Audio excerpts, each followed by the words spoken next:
My name is Alzinger from the Alzinger winery in Wachau in Austria. I want to tell you a little bit about the previous vintage, the 2020 vintage here in our region. And so I like to start. If you look back a year to the winter in 2020, we had here a very dry winter conditions, and the winter was also more on the cold side last year, which is very nice for us because we prefer a really cold period in the winter a lot. Because of this dryness and also these low temperatures, the bud burst was relatively late last year, and also because of this dryness, the vegetation started a bit later than normal. From mid of May, we got then nice rainfalls, and so the flowering started pretty normal. So in the around second week of June, so beginning of the second week of June. Weather conditions during flowering were very nice, and so it went through pretty quickly within around 10 days, and it looked all very nice from this time on. And also the following time, the summer, was last year not really on the hot side. We had very warm days, also colder days, nice rainfalls all the time in between. So for us, it was nearly perfect conditions so far. And then in the second half of August,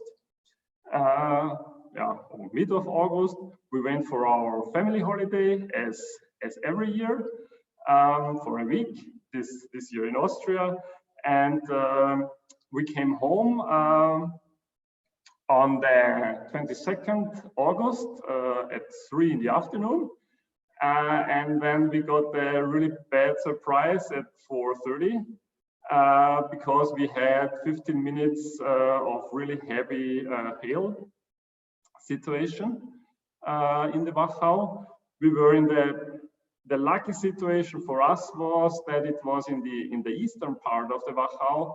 It was not that bad compared to the western part, because in the western part there were a damage of up to 85–90% in the really center of the hailstorm. In our case, it was not that much, but at this time we didn't know how much is influenced. The good thing was this hailstorm came from the west, and all the rows on the terraces are planted direction west-east, and so the hail couldn't affect the grapes and the leaves a lot, because the rows were in the same direction as the hailstorm came from. But all the vineyards on the foot of the hill are planted, the rows are north-south, and so the hail could go directly into the western side. And for that moment, it was a little bit shocking, and it looked not really nice. But finally, we went through very good. So the harvest started then approximately end of the third week of September, which was approximately 1 week later than the 19 vintage, and also a not really early harvest start. Of course, if you compare it to 10 years ago, then it's earlier, but not really much. Because we always prefer to have later harvest starts because the temperatures are then cooler during the harvest, which is a lot better for the grapes, also for the grape quality. And yeah, you know, you have to harvest when the grapes are ripe, but if it's later, we prefer that a lot.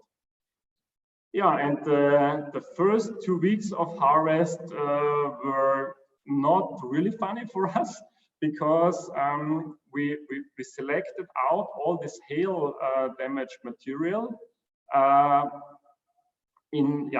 the beginning of the harvest, which means we went through all vineyards and picked out the hardly affected grapes by the harvest, by the hail.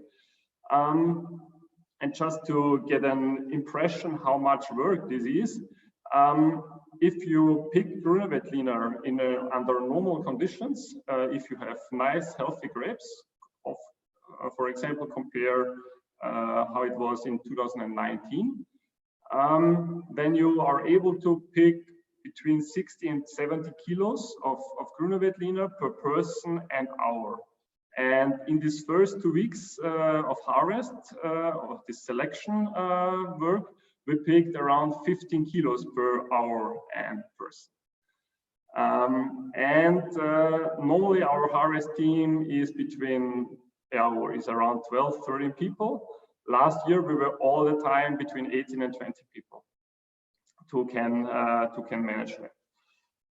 Yeah, but after these 2 weeks, when we have selected all this out, all what was remaining was very healthy fruit, which looked very nice then. And also the weather conditions during the harvest were nearly perfect for us because there was it was relatively cold. There were some warm days, but that's very fine, and also nearly no rainfall. So there was not really botrytis starting at the end, a tiny bit, but it's just would say 1 to 3-4%. So we could harvest, or we finished harvest then at the end of October. I think on the 28th or 29th of October. Yeah, it was from the working hours, it was the harvest with the most working hours we ever had so far. But we were extremely happy with the qualities we brought in. To get an impression, because of this more moderate temperatures in summer, we got, and also then the cooler temperatures in autumn and during the harvest, the ripening was very slow, and so we get finally a very good physiological ripeness. At the end, also lower alcohols. So Federspiel would be around 12.2 alcohol. Most of the Smaragds are around 13. And paired with a very good and ripe acidity. So the wines are very lean, elegant, structured, and pronounce the vineyards, the different vineyard styles, very, very good.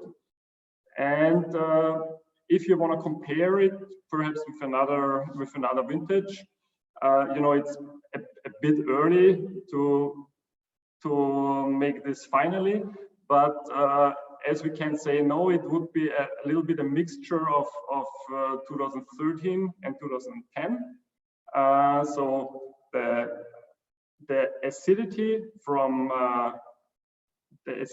2010, but lower acidities, and the good and lean character of 2013.